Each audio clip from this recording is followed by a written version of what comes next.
আমি সর্বস্তরের বাংলাদেশের ধর্মীয় রাজনীতি করেন বা জাগতিক রাজনীতি করেন বা ধর্মীয় কোনো ব্যক্তি, অনেক অনেক কথা আছে।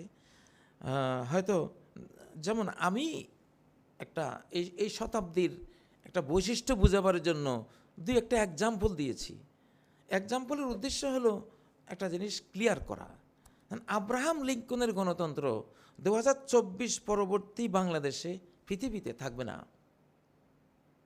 বললাম আব্রাহাম লিঙ্কনের গণতন্ত্র থাকবে না বাংলাদেশে, থাকবে না মুসলিম বিশ্বে, আরব বিশ্বে তো নাই, কবে থেকে নাই।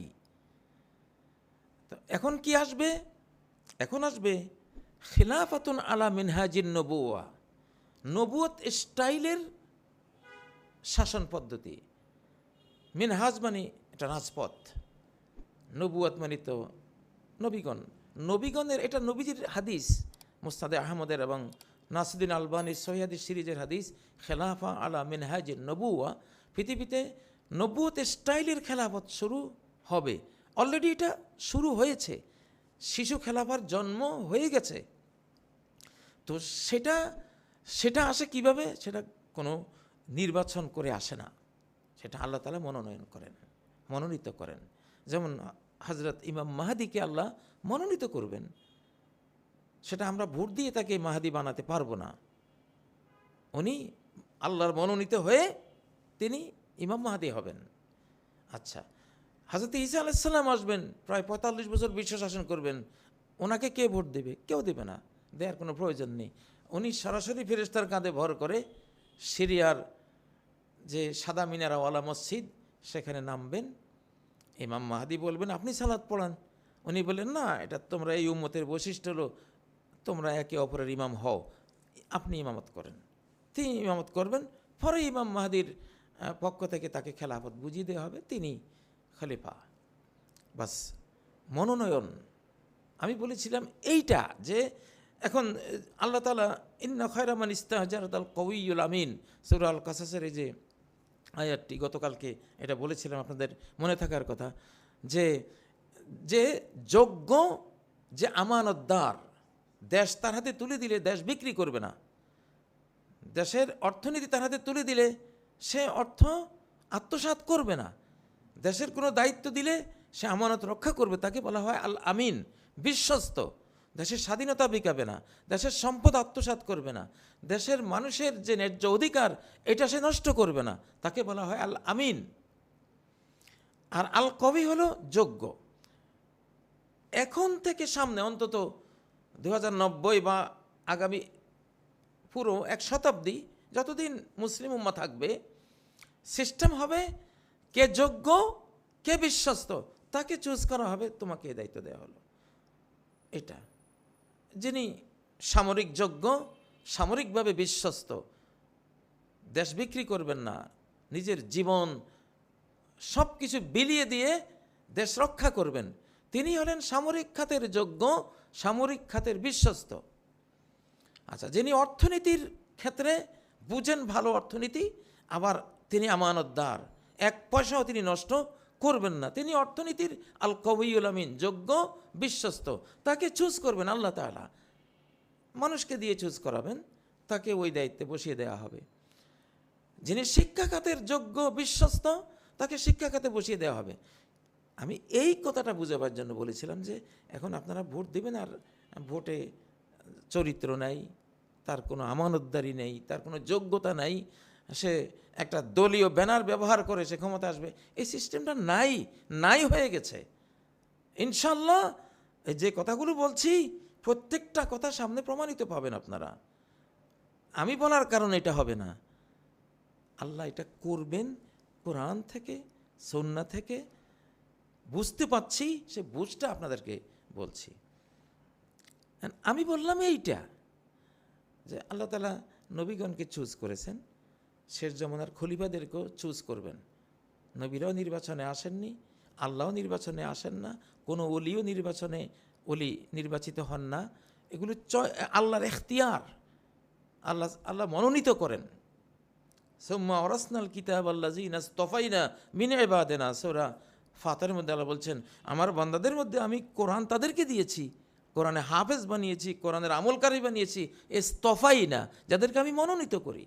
আল্লাহর মনোনয়ন পেলে একজন হাফেজ হতে পারে, আল্লাহর মনোনয়ন পেলেই একজন মুফাসসির হতে পারে, আল্লাহর মনোনয়ন পেলেই একজন কোরআনের ওয়ারিস হতে পারে। পৃথিবীতে এখন গণতন্ত্র, ওই যে নির্বাচন বলে আসলে ফ্যাসিবাদ, আসলে জুলুমতন্ত্র, গণতন্ত্রের নামে জুলুমতন্ত্র যেটা আমরা দেখলাম, 3টা নির্বাচন আমরা পেলাম, শুধুই জুলুম, অত্যাচার আর হলো চর্যবৃত্তি করে ওনারা নেতা হয়ে গেলেন। তো এটা আর নাই পৃথিবীতে, সামনে আসবে না। আসবে কি? আল্লাহর পক্ষ থেকে আল্লাহ নিজে কাউকে মনোনীত করে পাঠাবেন অথবা বান্দাদের মাধ্যমে মনোনয়ন করাবেন। এই সিস্টেমটাকে বোঝাবার জন্য বললাম যে বাংলাদেশে যেটা হয়েছে, 53 বছরও আমরা আমাদের ডক্টর ইউনূস সাহেবের মতো যোগ্য একজন নেতা কি পেয়েছি? এত নির্বাচন করে পাইনি। এটা আল্লাহ তাআলা ওনাকে বসিয়ে দিয়েছেন। অনেক আমাদের অর্থনীতির দায়িত্বে অনেক একজন দায়িত্ব নিয়েছেন এবং বিভিন্ন ক্ষেত্রে মোটামুটি অনেকে দায়িত্ব নিয়েছেন। এগুলি একটা নির্বাচনের মাধ্যমে আসছে না, চয়েস করা হচ্ছে, বসিয়ে দেওয়া হচ্ছে। সামনেও তাই হবে। এটা একটা বিশ্ব ব্যবস্থার কথা বলছি, নিউ ওয়ার্ল্ড অর্ডারের কথা বলছি। আগের সেই আব্রাহাম লিঙ্কনের সেই সিস্টেমে আসবে না, আসবে এখন থেকে সামনে এই মনোনয়ন সিস্টেমে আসবে। এটা বুঝিয়েছিলাম। এখন থেকে যারা আসবে, আপনি নিজে যদি আসেন, আপনিও হয়তো আপনার যোগ্যতা আছে, বিশ্বস্ততা আছে, আল্লাহ আপনাকে মনোনীত করবেন। ইয়াখলুকুল্লাহু মা ইয়াশাউ ওয়া ইয়াখতার, আল্লাহ যা চান সৃষ্টি করেন এবং ইখতিয়ার করেন, মনোনীত করেন। এখন খলিফারা যেমন মনোনীত হতো, সেই মনোনয়নের যুগ শুরু হয়েছে, মনোনয়নের বিশ্ব ব্যবস্থা শুরু হয়েছে, তাই না? এইটা বোঝাবার জন্য বললাম। এখন এক্সাম্পল দিতে গিয়ে 2-1 মানুষের নাম আসলে এখন আপনি কি বলবেন যে আপনি ওনাকে নবী বলে ফেললেন? আসলে এই যুগের মানুষের আক্কল নেই, মানে অধিকাংশ মানুষের আক্কল নাই। অধিকাংশ মানুষ গভীরভাবে চিন্তা করে না, একটা কথা শুনলেই বাস শুরু করলো। কিন্তু এটার পরিণতি যে নিজের উপরে আসবে, নিজে যে লাঞ্ছিত হবে, পরে তিরস্কৃত হবে, এটা সে বুঝে না। তা আল্লাহ তো কোরআনে বলছেন মাসালু নূরিহি কামিশকাত, সূরা নূরের 35 নম্বর আয়াত। আল্লাহর জ্যোতির উপমা হলো যেমন একটা বাতিঘর বা প্রদীপ রাখা, চেরাগ রাখার একটা দীপাধার, তাই না? একটা প্রাচীরে ছিদ্র করে যেখানে একটা চেরাগ বসিয়ে দেওয়া হয়। আল্লাহ বলছেন আমার নূর, আল্লাহর নূরের এক্সাম্পল হলো সেই দীপাধারের মতো, সেই প্রাচীরের ওখানে যেই একটা আধার তৈরি করা হয় প্রদীপ রাখার মতো। তো আল্লাহর জ্যোতি হলো সেই দীপাধারের মতো। না, আপনি যদি বলেন তাহলে আল্লাহ তাহলে একটা চেরাগের মতো, এটা একটা ছোট্ট জিনিস, এত বড় আল্লাহ, অনন্ত অসীম আল্লাহ, কীভাবে নিজেকে এক্সাম্পল দিন? আরে বাবা, তো মেশকাতের মতো তার নূর, এটা বলে তিনি তো মেশকাত হয়ে যান না, তিনি তো দীপাধার হয়ে যান না। একটা এক্সাম্পল বুঝাবার জন্য একটা উদাহরণ দেয়া হয়েছে। সূরা আল ফাতহের 29 নম্বর আয়াতে বলা হয়েছে যে মুহাম্মদুর রাসূলুল্লাহ সাল্লাল্লাহু আলাইহি ওয়াসাল্লাম এবং তার সাথে যারা আছেন তারা কেমন কাজারাইন আখরাজা শাতআহু, যেমন একটা চারা গাছ যে তার পাতা বের করেছে, তারপর আজারাহু, তারপর এটাকে আরও পাতা এবং কিশলয়গুলো বেরিয়ে শক্তিশালী করেছে। এখন আল্লাহর রাসূল এবং সাহাবীদেরকে স্বয়ং আল্লাহ সূরা আল ফাতহের 29 নম্বর আয়াতে একটা চারা গাছের সাথে তুলনা করলেন। আপনি কি বলবেন তাইলে এটা কেমন হলো? নবীজির এত বড় মর্যাদা, ওনাকে চারা গাছ কীভাবে বলা হলো? এই যে কথায় কথায় আসলে কিছু মানুষ, মোটা বুদ্ধির মানুষ নিয়ে বহুত বিপদ হয়। এরাই সমাজটাকে নষ্ট করে। একটা কথা বুঝে না, নিজে বুঝে না। ও আফাতুহু মিনাল ফাহামি সাকিমি, তার আফত হলো সে নিজে, তার বিপদ হলো সে নিজে বিপদ, সে নিজে বুঝে না, তার মোটা বুদ্ধি। অমুক কাফের, তমুক কাফের, মিলাদ পড়ে নাই সে কাফের, অমুকে কথা বলছে সে কাফের। উনি মানে কুফুরির এজেন্সি নিয়ে বসে আছেন বাংলাদেশে। কিছু আমাদের বন্ধুরা আছে, কুফুরির এজেন্সি নিয়ে ওনারা ব্যবসা করেন। তো এটা খুব খারাপ জিনিস। আউয়ালু বেদাআতিন ফিল ইসলামি আত-তাকফির, ইসলামের প্রথম বেদাত, প্রথম কুসংস্কার হলো এক মুসলিম আরেক মুসলিমকে কাফের বলা।